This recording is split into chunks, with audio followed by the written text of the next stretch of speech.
सपने वो नहीं है जो नींद में आते हैं, सपने तो वो हैं जो नींद आने नहीं देते हैं। इंतजार करने वालों को उतना ही मिलता है जितना कोशिश करने वाले पीछे छोड़ के चले जाते हैं। करता रहे तू इंतजार, बन जा आलसी, कुछ नहीं मिलेगा। नमस्कार, मैं Vivek Bindra, founder and CEO बड़ा बिजनेस.com। खड़ा हो गया हूं रामेश्वरम के उस मल्लाह के बेटे जिसके एक कान में गीता के श्लोक गूंजते थे और दूसरे कान में डार्विन के सिद्धांत।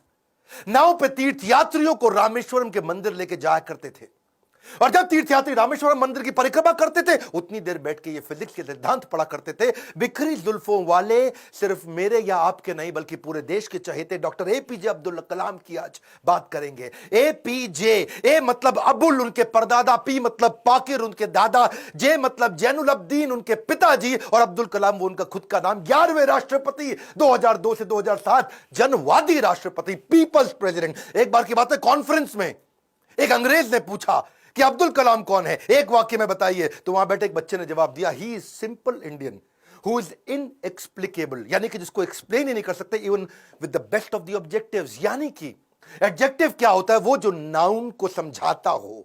संज्ञा की विशेषता को विशेषण बोलते हैं। दुनिया के सारे विशेषण लगा दो पर उनकी विशेषता को परिभाषित नहीं किया जा सकता। ऐसे थे अब्दुल कलाम। एक बार किसी बच्चे ने उनसे पूछा, सफल होने का क्या मंत्र है? बोले 4 चीजें करनी है, 4 बातें। समझ लो ये वीडियो गेम चेंजर है। 4 बातें। बोला सफल होने के लिए पहले बनाओ बहुत जबरदस्त एम, ग्रेट एम। दूसरा, उस एम के लिए सारी नॉलेज एक्वायर करते जाओ, उसके लिए जो चाहिए नॉलेज एक्वायर कर लो। तीसरा, फिर करो दबा के हार्ड वर्क। और चौथा, परसिवरेंस। हार नहीं माननी है भैया। क्या नहीं माननी? हार नहीं माननी। जीवन को हमेशा ऐसे जियो कि जीवन खत्म होने के बाद भी लोग जिंदगी भर आपको याद रखें, अपनी अपनी जिंदगी तक आपको याद रखें। शुरू से शुरुआत करते हैं। डॉक्टर एपीजे अब्दुल कलाम, 15 अक्टूबर 1931 को उनका जन्म रामेश्वरम के तमिलनाडु में हुआ था।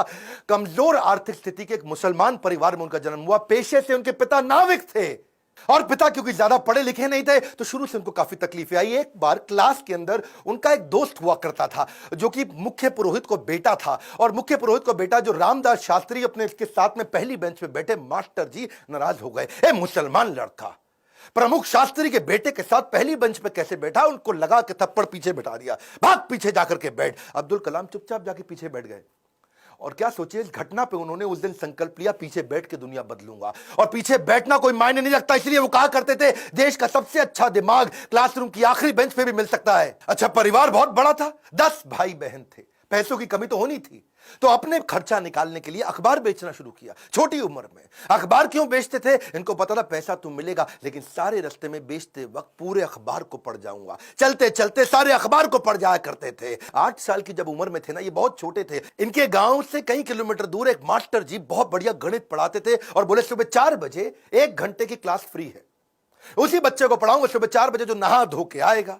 अब ये कई किलोमीटर दूर सुबह 3 बजे उठ के तैयार हो के नहा के ठंडे पानी से किसी भी मौसम में, सर्दी हो बारिश हो या तूफान हो, 4 बजे पहुंच जाया करते थे। कलाम जब रात को भी घर में पढ़ते थे तो उनके वहां पे लालटेन होती थी, केरोसिन ऑयल से जलने वाली। 7 से 9 केवल 2 घंटे का तेल था इनके पास में, वो केरोसिन ऑयल, मिट्टी का तेल। लेकिन पिताजी माताजी इनकी जब देखा पढ़ने में इंटरेस्ट है तो उन्होंने अपने लिए अंधेरा रखा और इसके लिए 11 बजे तक किया। मेहनत से कभी डरे नहीं, ईमानदारी से कभी हटे नहीं। छोटा लक्ष्य देखना पाप के समान है, इसलिए हमेशा महान लक्ष्य चुनना होगा। जब 5वीं क्लास में थे, उनके टीचर सुब्रमण्यम अय्यर, श्री शिवा सुब्रमण्यम अय्यर, जो बच्चों को सिखा रहे थे चिड़िया कैसे उड़ती है, उसकी डिटेल की डिटेल, चिड़िया कैसे उड़ती है, चिड़िया कैसे उड़ती है, बच्चों को समझ ही ना आए तो ये उनको वहीं समुद्र के किनारे ले गए और वहां उड़ती हुई चिड़िया दिखाई। और वो लाइव एग्जाम्पल जब दिखाया चिड़िया उड़ती हुई, उसकी डिटेल की डिटेल पंखों की समझाई, तो उनके दिमाग में वहीं से इनका प्रोफेशन शेप हो गया। उनका घर समुद्र के करीब था और इच्छाएं आकाश से आगे थी, वहीं से एरोनॉटिक्स इनको समझ में आया।